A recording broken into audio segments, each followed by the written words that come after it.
Lots of people are talking about AI.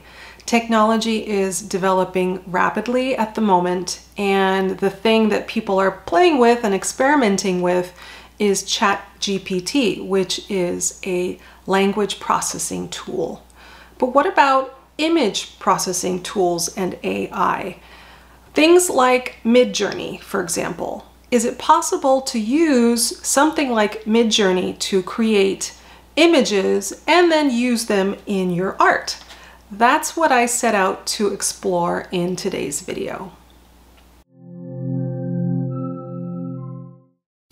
So I too have been playing with ChatGPT, and it is an interesting tool. You can tell it, for example, to write you a 5-paragraph essay about peanut butter and jelly sandwiches written in a whimsical style using quotes from William Shakespeare, and indeed it will do that for you. I wanted to experiment with the image processing tool called MidJourney. In MidJourney, you can give it parameters and ask it to create an image for you. For example, say that you want an image of a llama with a fancy hat, eating an apple, and standing on the moon. You type it in and it's going to create that image. It's actually going to create a set of 4 slightly different images, and then you are able to choose and refine the images that you like. An example of how this can be used is if you're a children's author, say, and you're writing a story about a llama who is dreaming about going to the moon. You could create your character from this tool.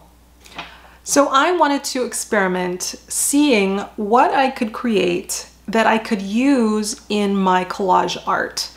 Of course, I wanted to create something that had very much a vintage style, and so I chose to do a couple of things. First, I started with a pirate map.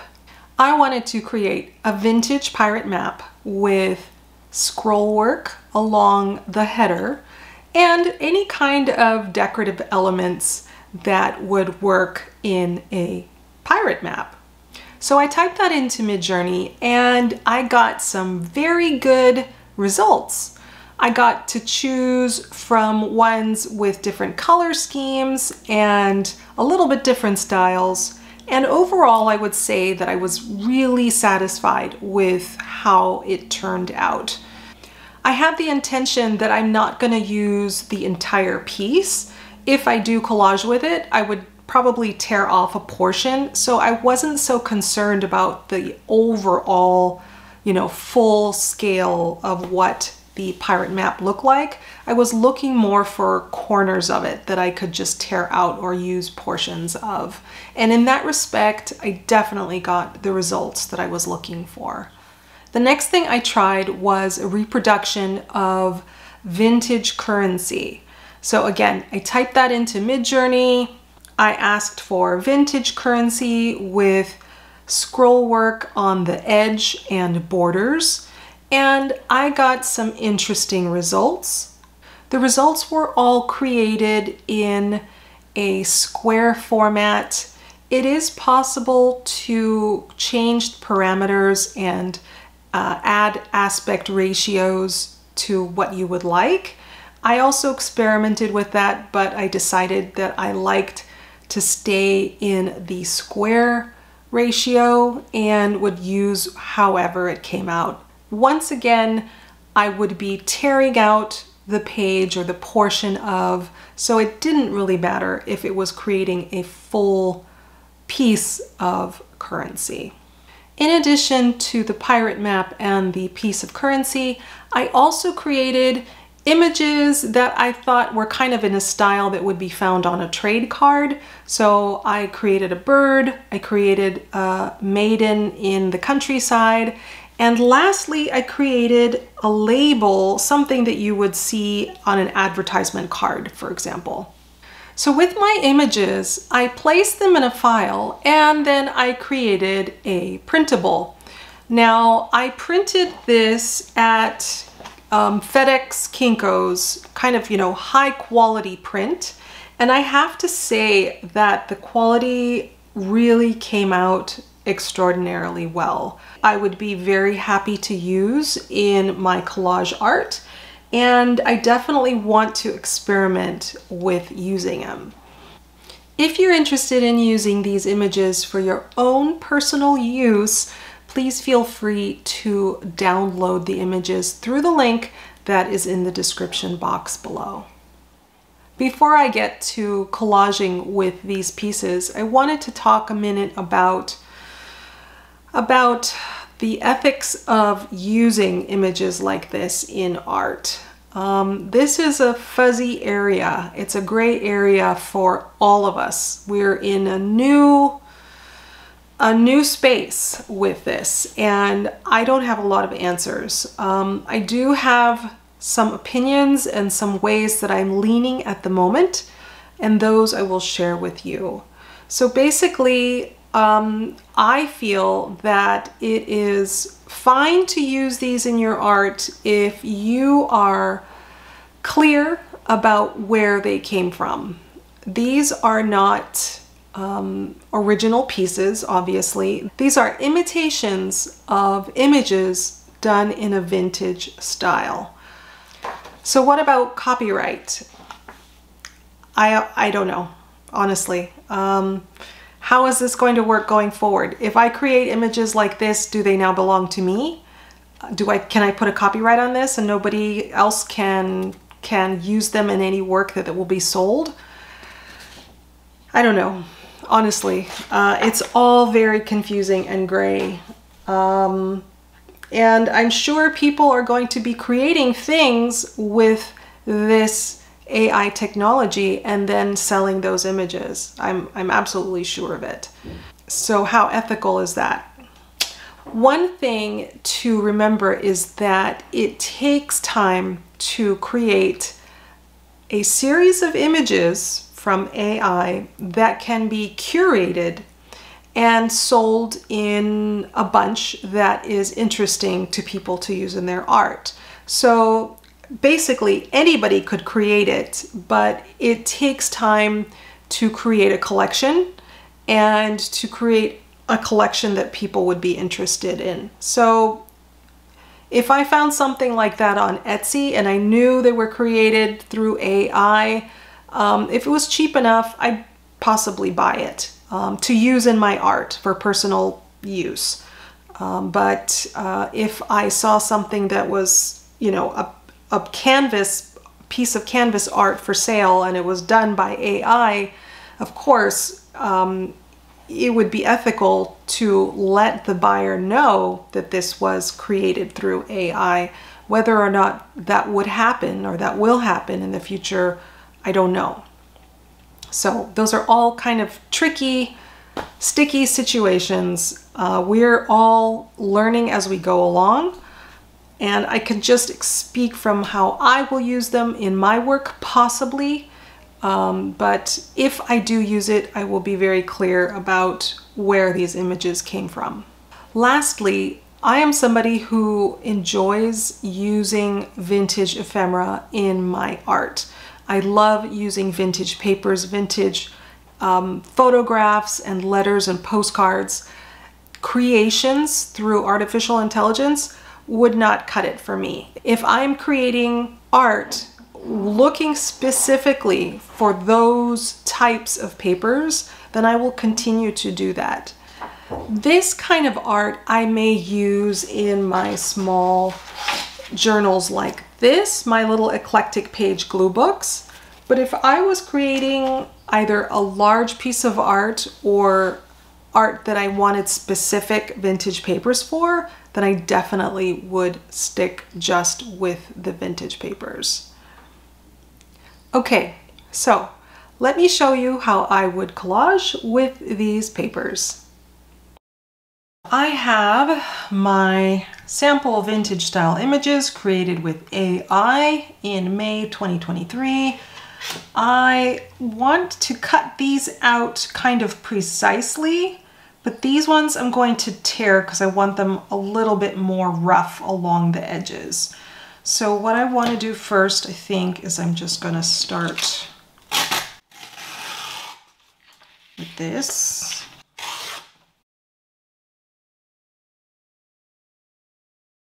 So I will leave these two for now, and I'm going to start with these three right here.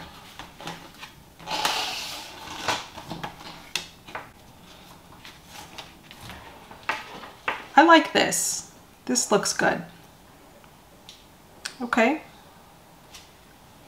Now, in addition to that, we'll start to pull out some of my papers.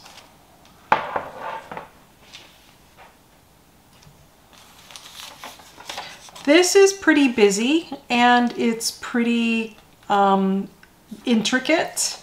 What's actually interesting about this is that this text, it's all gibberish. It doesn't make any sense, which is kind of cool. I like that. I like that I'm not focusing on what the text says. It's just an added element to the whole thing.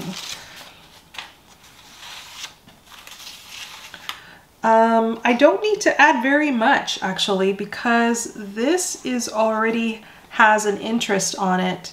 So I think I just need one or two more things, possibly just one. Well, that blue kind of works.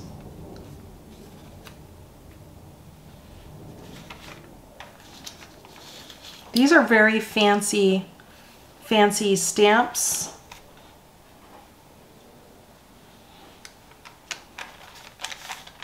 These are some of my fanciest.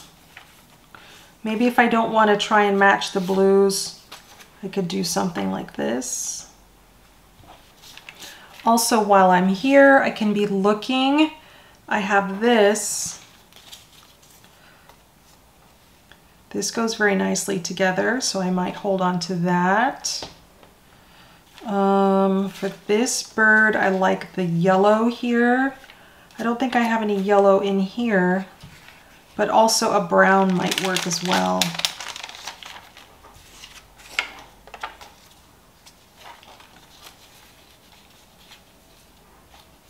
What I'm trying to do is kind of keep a general feeling that you would get from combining papers. So even though this is not a true vintage paper, it's done in a style that is vintage. And even though this is a real vintage stamp, is as long as the two go together visually, that's what I'm looking to do. This is nice because it has orange in the text and then this kind of neutral color. So this is a good combination for these two. Before I stick this down though, I can see if I want to do some rubber stamping behind it. So I could do something like this and have it sticking out. What else do I have?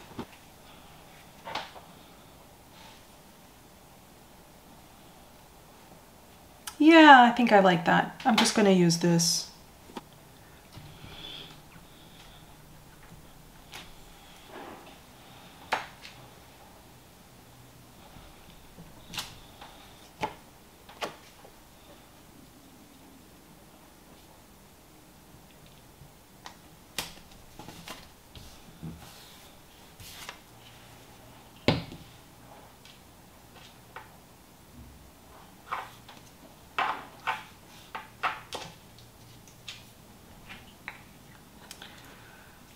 Okay,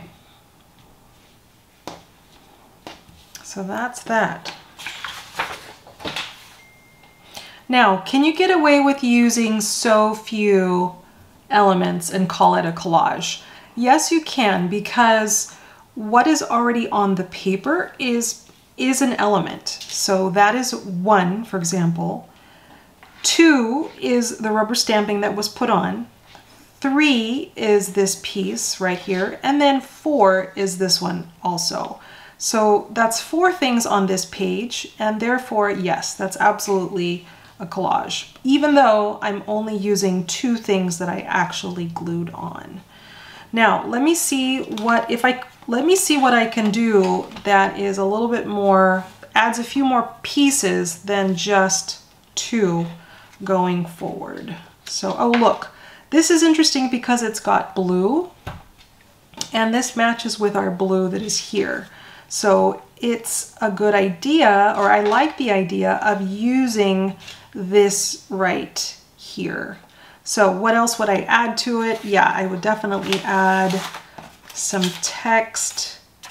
What are my choices? Piece of map, no.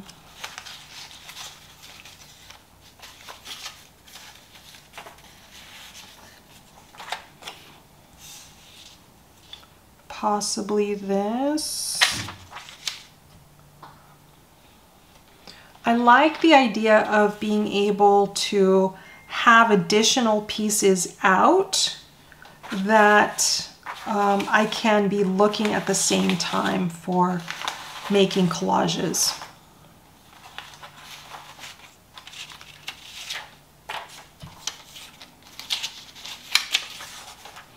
This is interesting. I wonder if I can do something with this.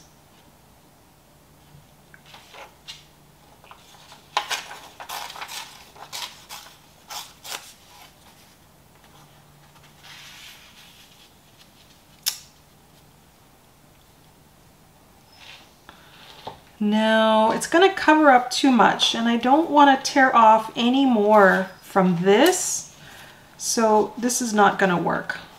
And I would have to cut this in half, and I really don't want to. And then this is tobacco, and I don't think I want tobacco behind this pretty girl. So, oh, let's see what else I've got. I've got vanilla.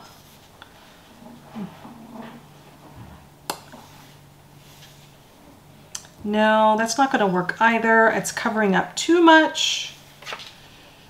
No, I think I'm going to stick with just plain text.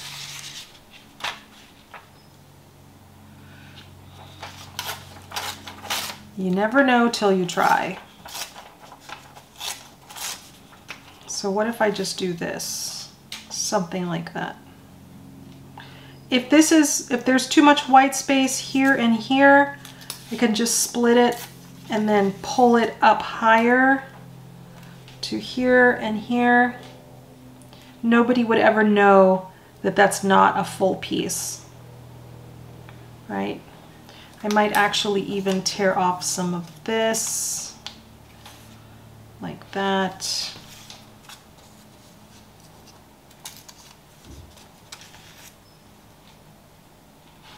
Okay, that looks good. Anything else? This is very white. This is very stark.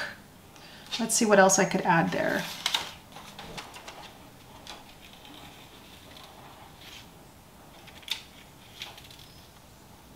How's that? That would do. It doesn't have a lot of color in it besides the blue, but maybe that's okay.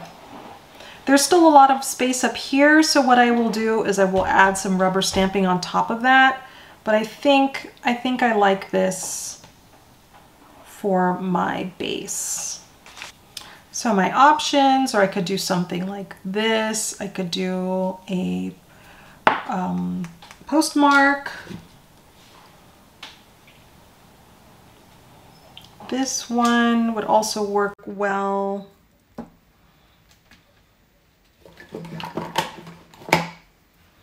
This, I use a lot of the same stamps over and over and over again.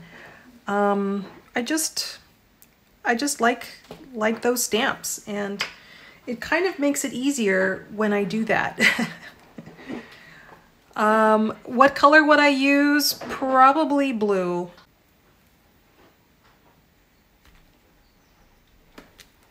There we go.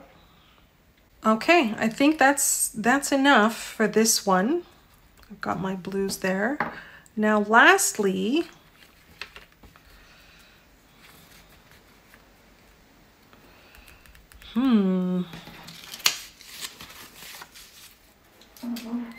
looks kind of cool. I would like something with a little bit more color. This is a very colorful bird and I want to pull it out just a little bit more. Let's see if I have something else. Now that's a lot of elements. I should go with that. Okay, that's it. All right, so what about my last two? These two. So I will continue to look through.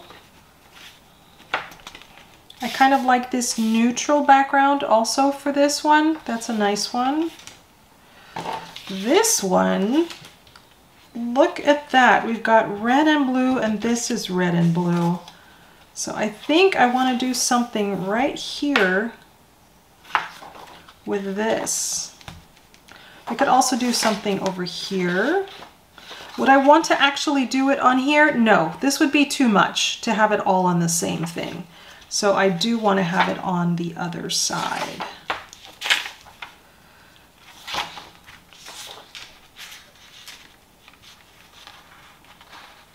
That's also a good choice, especially because this is kind of beige that goes with this, and this is black that goes with this. I think I like that. This is really nice. So this one I wanted to tear. So before I had used the straight edge ruler, this one I'm just going to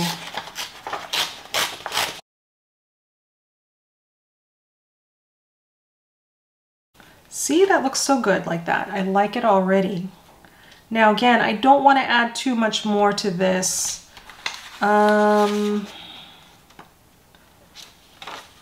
Ooh, I like that. That's nice. I see some red down here that I would like to pull out. Let's see what else I can find with red.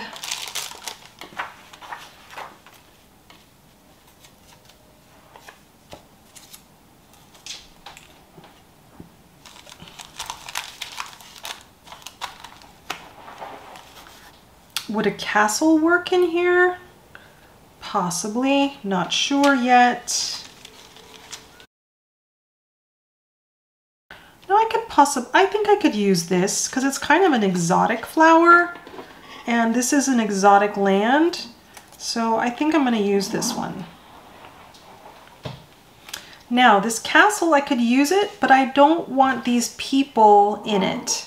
So I will tear off this. Same thing with the Will cigarettes. I think I'm going to take that out. So I'm going to use this. Maybe I could use this across the top. I'm not sure yet. Maybe like that.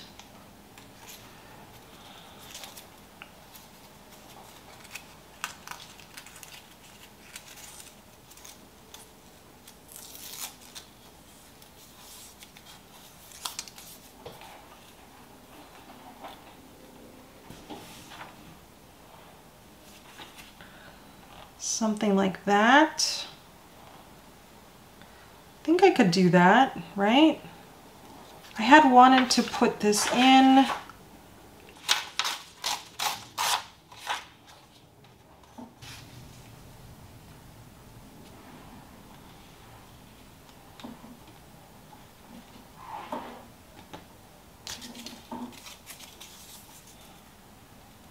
Okay, I think that's going to be like that.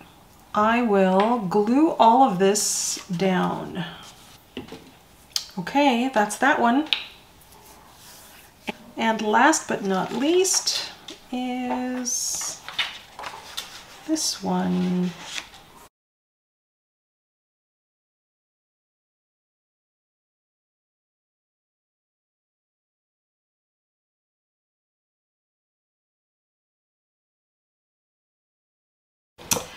Well, I would like to use this rubber stamp here, but I don't have it with me, so I think I'm going to stop here for now, and I will have to pick this up another time. That's okay anyway, because I want to look for a few more elements, and I don't see anything on my desk here, so I'm going to keep on looking for some other things. But I really do like this piece. This is really a gorgeous piece to work with.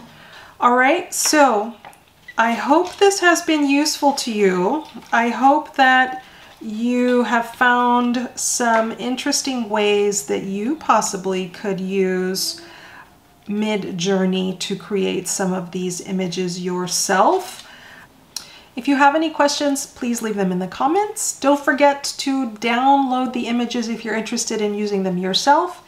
And thanks so much for watching. I'll see you the next time.